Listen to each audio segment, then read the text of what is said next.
James Lynch here for Flow Combat with Diego. Nightmare Sanchez is going to be taking on Mickey Gall this Saturday at UFC 235. And Diego, it's great to see you in person. We've done a couple of these over the phone, but how excited are you to be a part of this huge card? Another card in Vegas. Seems like Vegas treats you pretty well.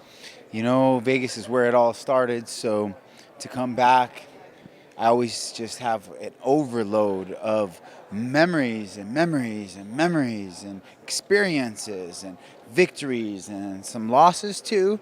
But, you know, all around, Vegas is the fight capital of the world. And to be a part of this monumental card with my brother, John Jones, on the card, it's great energy.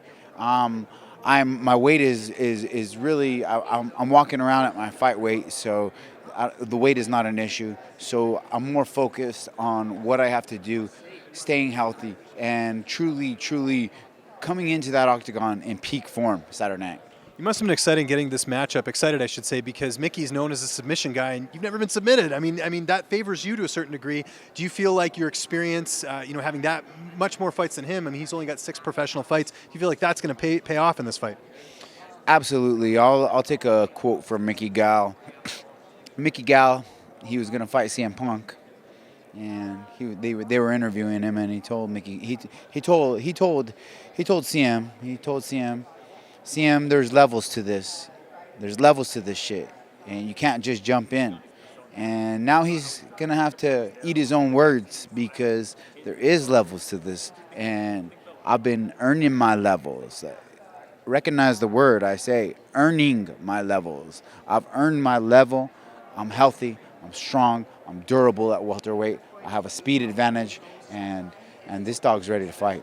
Yeah, I bet. We're very excited for this fight. Training camp, who are some of the bodies you got to work with for this time around at Jackson's? You have a luxury of having a lot of different training partners.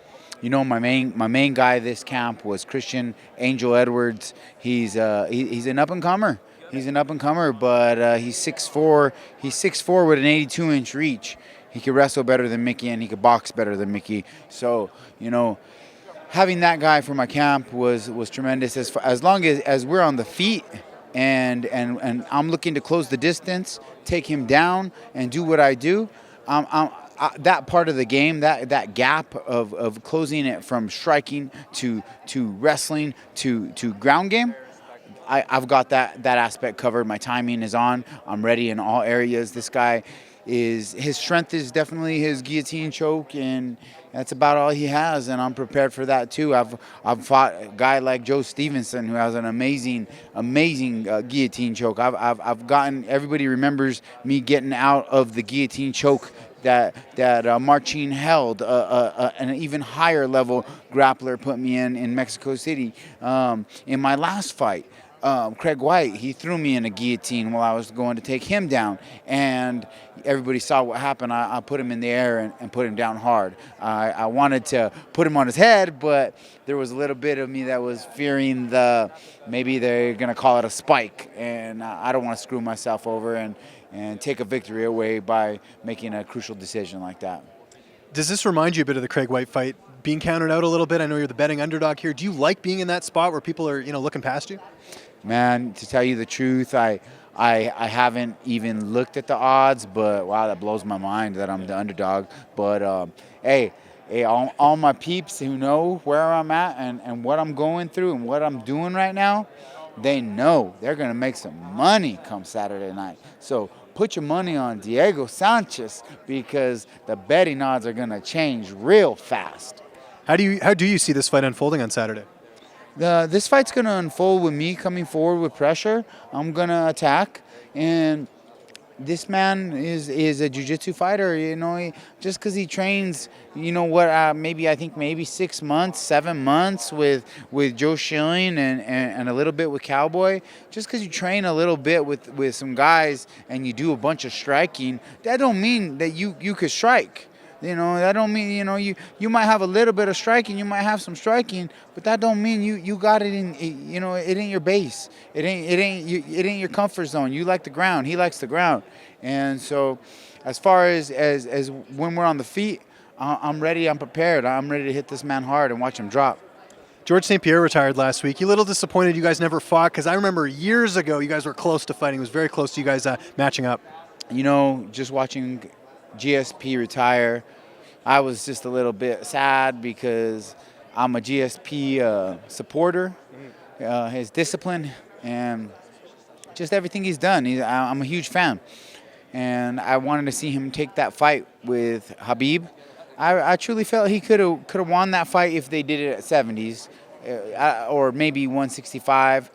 I don't see him winning that fight at 55. He would be way too sucked up, way too drained up, and it would affect his conditioning too hard, and Habib will win. But I still wanted to see the fight, and I was sad to see him retire. But the guy don't need to fight no more, and if the passion ain't there to fight, like for me, the passion's there. I have a dream to achieve. I have a goal. I have a purpose, and it's more than money. It's more than fame. It's going after your destiny and never quitting, never giving up on what people say that you can't do, what people say that you're too small, what people say that you're too old. And like an old Randy Couture, I'm 37. I'm not even in my 40s. So for you guys to try to say, oh, he's too old, you're foolish. You're foolish, because I'm the master when it comes to the anti-aging. I'm young, I'm fresh, I'm fast. Yeah. And where would you rank George as one of the all-time greats? That's been a big topic of debate since he retired last week. It's hard to not rank him up there at the top. It really is. The guy, he beat BJ. He beat everybody, and I don't know. That's a hard one to say, but I'm biased, so I like to go with my teammate John Jones. But it is what it is, and right now it looks like Habib is right there going for that pound for pound too, because he's got all those fights and all those wins, and I have to I'll probably put Habib and John. John has a little asterisk by his name, but it's still pound for pound. And who knows? We'll see what happens. Fair answer. And last question for you here: where do you feel like a win over Mickey puts you? Because he's a hot rising prospect. I would imagine the win over Craig White, this win, that's got to put you back in the driver's seat, because those would be two really good wins. That's exactly what the plan is. The plan is to go out there on Saturday night and make a tremendous statement.